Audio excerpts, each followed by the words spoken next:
迪士尼打磨9年的《疯狂动物城2》正在上映，但当粉丝满心期待的走进影院，看完之后得到的反馈却是糖毒参半。今天我们就剧透一下，分析《疯狂动物城2》的剧情硬伤。在《疯狂动物城2》中推动剧情的其实还是狐狸和兔子。尼克和朱迪的矛盾是世界观的不同。在《疯狂动物城》这个 IP 里尼克和朱迪这对糊涂组合无疑是绝对主角。动物城主张开放包容，但观众其实是作为尼克朱迪视角来参与进动物城的事件。尼克和朱迪虽然是黄金搭档，但他们也不是完全的立场统一。在第一部《疯狂动物城》里，围绕着食肉动物和食草动物的矛盾和统一展开叙事。观众视角里狐狸和兔子就是这个核心问题最富有代表性的体现，结局也是走向和谐。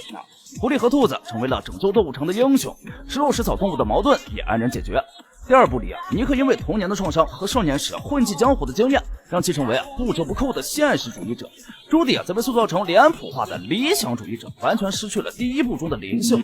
观感最差的是剧情中段，两人因为意外和巧合被全城通缉，在寻找真相时两人闹别扭的部分，迪士尼的电影都有着现实映射和教育意义。在电影世界里，第一部和第二部只隔了1周，但对于银幕外苦苦等待9年的观众来说，最想看到的是主人公的成长。但第二部的朱迪不仅没有正向成长，反而比第一部少了机敏和灵动，负增长，成为了有些偏执的绝对主义者。朱迪一门心思只为普安，完全忽视自己的安全，甚至也不会考虑自己搭档尼克的安全。在明知进入红线特快会憋死的前提下，还是不经思考的钻了进去。如果没有尼克的救命，这部 IP 已经完结了。在脱离危险之后，仍然会开玩笑说该道歉的是尼克。在旅馆里，尼克摊牌讲出自己的性格缺陷后，依然说出了我们可能不一样这样无论从任何角度去分析理解都非常伤人心且没有逻辑依据的话。结局时两人的互诉衷肠，很长一段的文戏固然能把观感拉回来一点，但作为观众都会皱起眉头。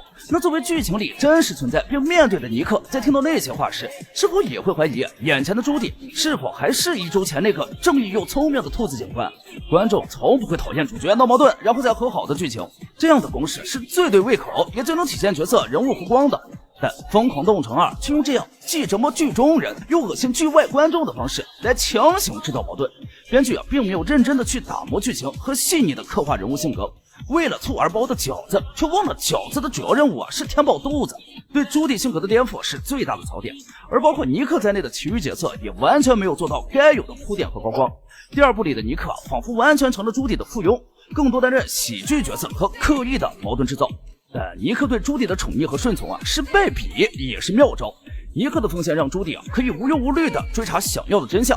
但还是那句话，尼克粉丝等了9年，想看到的是尼克的成长，绝非全程降智。强行剧情杀以及结尾一点点的打斗戏里体现的高光。作为第二部的核心矛盾，爬行动物和哺乳动物是否能够共存这一问题的代表人物来说，史盖瑞的戏份和表现完全没有暴风点的地位，只要出现的部分都像是在读线索和推进剧情的 NPC， 甚至于把史盖瑞的台词换成旁白都不会产生太大影响。马飞扬市长虽然出场次数并不多，但其表现也让人摇头。一个演员做市长，背后又是财阀在控制，前期一直在舍利家族面前唯唯诺诺，结尾时突然的嘴遁就让他反水，很难不让人怀疑是故意制造反差，然后起到一个小反转的作用。但完全没有第一部时杨副市长的反转来的精彩，可能因为他不是第一反派，没设置那么多剧情。那么本片最大的反派舍利家族更是让人费解。首先一个巨大的财阀家族没有任何保镖和打手，尼克朱迪跟回家一样，马市长一个人就给3只舍利全踢了。再说保伯特，前期描述其在家族中不出待见，中期突然加入主角团，给的理由是不想跟家族同流合污，但没有任何多余他在家族里受到刁难歧视的剧情，没有反水的理由和条件。